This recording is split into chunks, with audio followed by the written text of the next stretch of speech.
Hello, welcome to the Translating Your Job Experience Arena Careers Training. My name is June Borst. I'm a talent associate with Arena, and I am super excited to be going into this training with you today.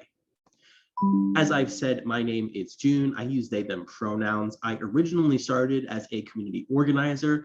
I got into electoral work as an ops director and a field organizer here in Little Rock, Arkansas, where I'm currently based.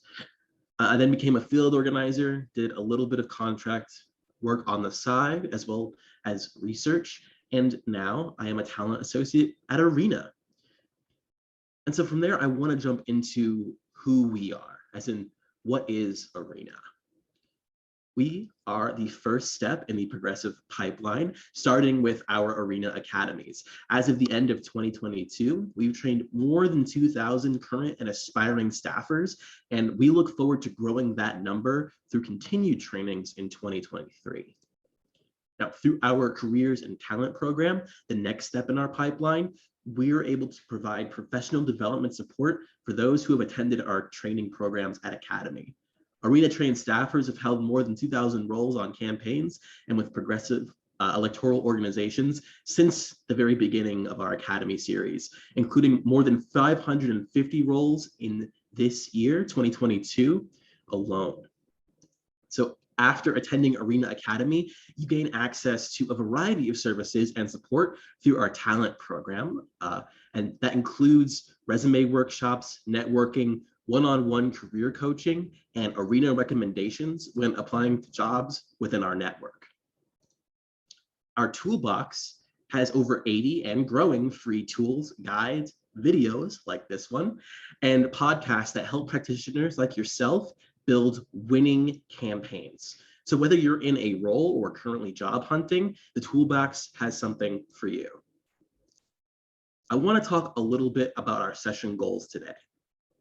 Basically, we're going to focus on 3 modules. The first is the overview and exploring our why. The second is mapping the job description and identifying how our experience relates to that job description. From there, we'll head into module 3 to reframe our skills. So let's take a moment and jump into the first module. Where does translation happen? First, let's talk about where we might need to translate our experience when we're applying for political jobs from a different industry or a different lane in the political space. That's right. Translation happens in the resume. This is the main part of who you are that you are submitting to employers. It's the first thing that they're going to look at when trying to get to know you a little better. Accompanied with that resume will be your cover letter. Basically, this is a quick summary as to who you are and why you're seeking out that job in the first place. Another place where translation happens is the interview itself. Remember, your resume and cover letter are built to get you to that interview, where you can explain those things with more context and more details. But where do we go from there? How do we get into the resume? How do we get into our cover letter? And what do we say in our interview? Well, that goes back to the beginning. Our political journeys start with why. Unlike other industries, campaigns and political organizations really care about why you want to do this work. It's not only helpful to be able to articulate this to a future employer, but it's really important to define for yourself. We all know that in this work, the days get long and the nights are even longer. And so if you can tell yourself your why, that will help guide you through the application process, understand what roles are good for you, which roles might not be worth pursuing, how to translate your experience and passion into politics, as well as keep you in the field when those moments are tough. So if we're starting with why, we do want to get into a little bit of a discussion. I'm going to play this clip with Simon Sinek talking about why.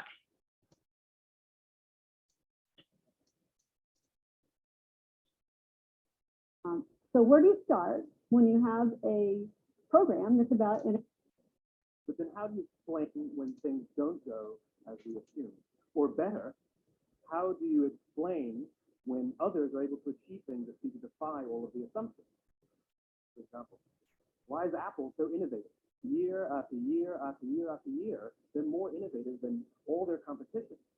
And yet they're just a computer company. They're just like everyone else. They have the same access, the same talents, the same agencies, the same consultants, the same media. Then why is it that they seem to have something different? Why is it that Martin Luther King led the civil rights movement? He wasn't the only man who suffered in a pre-civil rights America, and he certainly wasn't the only great orator of the day. Why him? And why is it that the Wright brothers were able to figure out controlled powered man flight when there were certainly other teams who were better qualified, better funded, and they didn't achieve powered man flight? The Wright brothers beat them to it. There's something else at play here. About 3.5 years ago, I made a discovery. And this discovery profoundly changed my view on how I thought the world worked, and it even profoundly changed the way in which I operated it. As it turns out, there's a pattern. As it turns out, all the great and inspiring leaders and organizations in the world, whether it's Apple or Martin Luther King or the Wright brothers, they all think, act, and communicate the exact same way. And it's the complete opposite to everyone else. All I did was codify it. And it's probably the world's simplest idea. I call it the golden circle.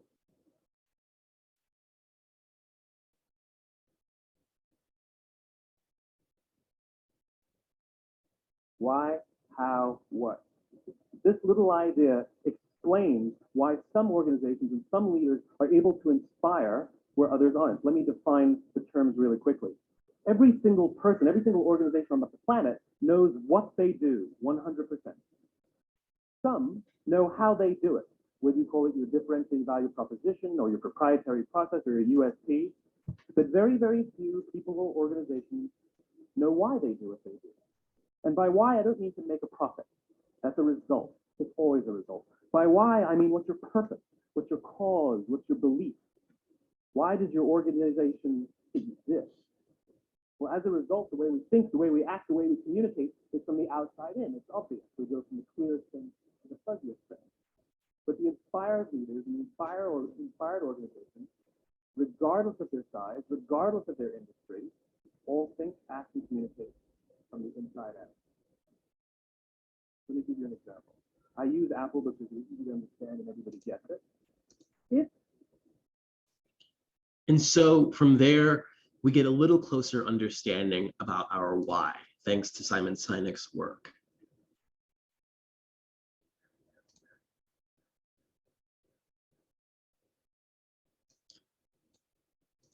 And so if we are starting... So where do you start when you have a program?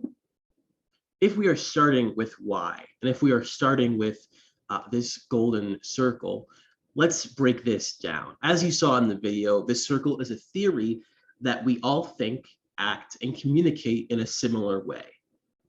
So spend a moment thinking about what you do. Now, if you were able to articulate that for yourself, go one level deeper and think about how you do it. And finally, for all of you who are still in the game, ask yourself, do you know why you do what you do? Why are you doing the work in politics? For some, if you really sit and think about why behind what you do, it comes easily. And for others, it may be a bit harder to narrow down. Take 5 minutes and write down, why do you want to work in politics? What's at stake for you and your community? And what's your purpose in all of this? Next up, we're going to map the job description and how your experience relates. Join us in the next brief module to explore doing a close read of the job description, mapping our skills and experiences the employer is looking for, identifying how your experience relates.